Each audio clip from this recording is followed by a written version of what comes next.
Sir, बिना किसी ठोस वजह के मेरा वजन अचानक बढ़ रहा है और मैं हर वक्त एक भारी थकान महसूस कर रहा हूँ।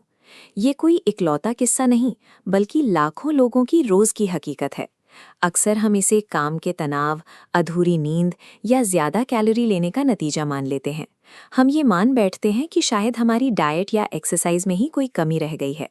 लेकिन क्या ये मुमकिन है कि जिसे आप आलस समझ रहे हैं, वो दरअसल आपके शरीर के एक महत्वपूर्ण हिस्से की मैकेनिकल खराबी हो? जब शरीर का एनर्जी डिस्ट्रीब्यूशन नेटवर्क अंदरूनी तौर पर ठप पड़ जाता है, तो वजन और थकान पर आपका अपनी इच्छा शक्ति से कोई नियंत्रण नहीं रह जाता।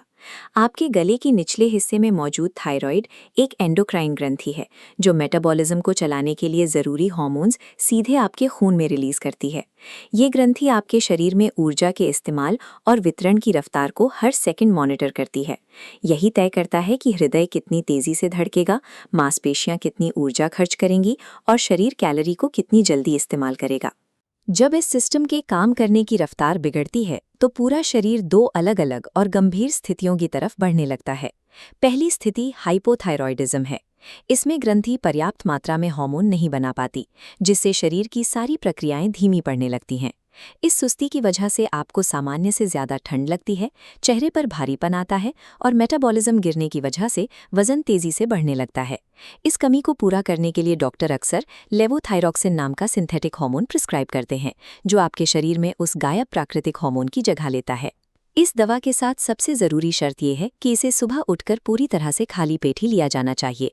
दवा लेने के बाद कम से कम 30 मिनट तक किसी भी खाने या पेय पदार्थ से बचना जरूरी है, ताकि रसायन खून में बिना किसी रुकावट के पूरी तरह मिल सके। हाइपोथायरॉयडिज्म को काबू में रखने के लिए इस 30 मिनट के फास्टिंग प्रोटोकॉल का हर दिन बिना चूके पालन करना अनिवार्य है। इसके ठीक विपरीत स्थिति है हाइपरथायरॉयडिज्म, जहां ग्रंथि जरूरत से ज्यादा हार्मोन्स पैदा करके पूरे शरीर को ओवरड्राइव मोड में डाल देती है। इसमें शरीर की ऊर्जा बहुत तेजी से जलती है, जिससे वजन अचानक घटने लगता है, दिल की धड़कन तेज हो जाती है और गर्मी बर्दाश्त करना मुश्किल हो जाता है। इस बढ़ी हुई रफ्तार को रोकने के लिए कार्बिमाजोल जैसी दवाओं का इस्तेमाल किया जाता है, जो थायराइड को हार्मोन बनाने से रोकती हैं। हाइपो शरीर को सुस्त करके जमा देता है और हाइपर उसे जलाकर थका देता है। दोनों ही स्थितियां मेडिकल इंटरवेंशन के बिना शरीर के अंगों को नुकसान पहुंचा सकती हैं। इन दोनों स्थितियों की पहचान के लिए सबसे भरोसेमंद रास्ता TSH यानी थायराइड स्टिमुलेटिंग हार्मोन का ब्लड टेस्ट है। TSH स्केल पर 4 का लेवल एक महत्वपूर्ण सीमा है। ये नंबर 4 से ऊपर आते ही मतलब है कि थायराइड सुस्त है। डॉक्टर इसी के आधार पर दवा की सटीक मात्रा तय करते हैं, ताकि हार्मोन लेवल वापस सामान्य हो सके।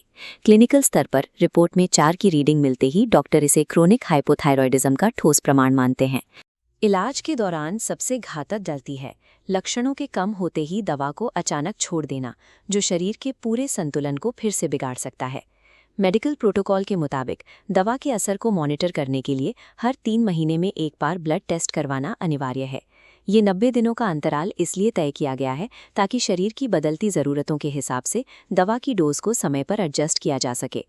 थायराइड मैनेजमेंट एक सतत प्रक्रिया है, लगातार लैब टेस्टिंग और दवा का अटूट अनुशासन।